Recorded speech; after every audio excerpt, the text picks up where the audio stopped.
tenemos como invitada el día de hoy a Natalia Likanova. Ella es doctora en química e investigadora y nos da mucho gusto recibirte el día de hoy en esta mañana, Natalia. Muchas Buenos gracias. días. Igualmente, mucho gusto. Bienvenida, igualmente.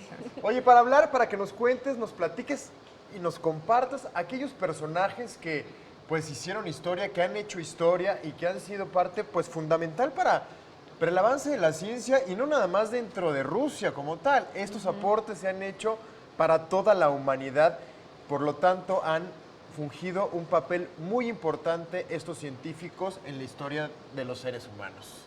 Pues así es, en realidad Rusia es tierra fértil para científicos y en realidad desde tiempos del Imperio Ruso hasta la fecha Rusia sí dio luz a muchos científicos, muchos físicos, matemáticos, biólogos, que por ejemplo desde en tiempos del Imperio Ruso, como yo comentaba, en siglo XIX, había un matemático destacado que es Nikolai Lobachevsky, quien en realidad criticó último quinto postulato de Euclides sobre líneas paralelas y creó una matemática nueva, matemática hiperbólica.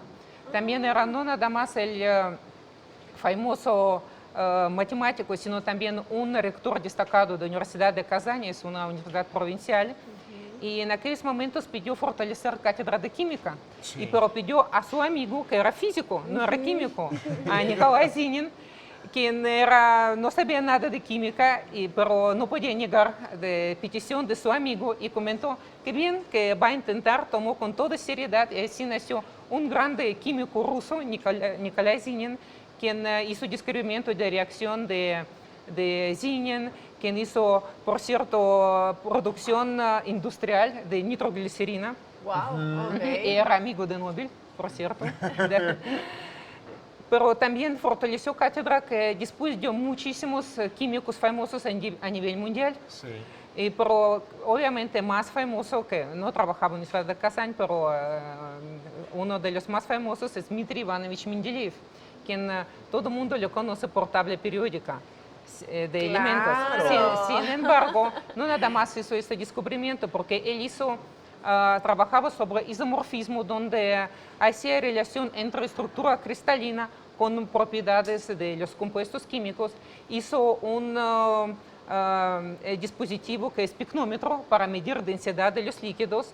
El primero que ofreció, ¿cómo se llama?, refinación de petróleo en forma continua. Sí.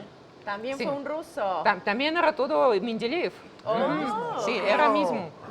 Y una de las cosas, claro, es más famosa, es tabla periódica de los elementos. Sí.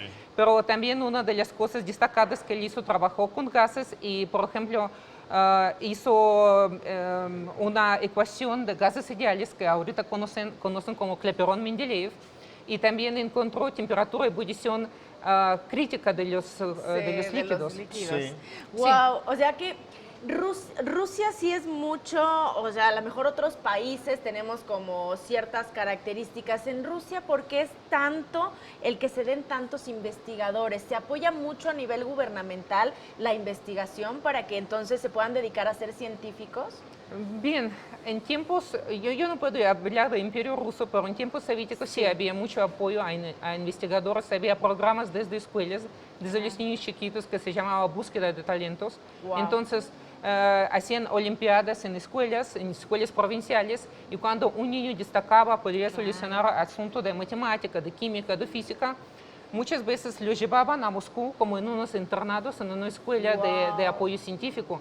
Muchos provienen de famosos científicos en tiempos soviéticos, de familias muy pobres en realidad, que por ejemplo uno de ellos es Konstantin Tsiolkovsky, que él se quedó sordo desde niñez por escarlatina y nada más estudiaba hasta tercer grado de primaria. Porque lo expulsaron de escuela por bajo desempeño de estudios. Porque no escuchaba.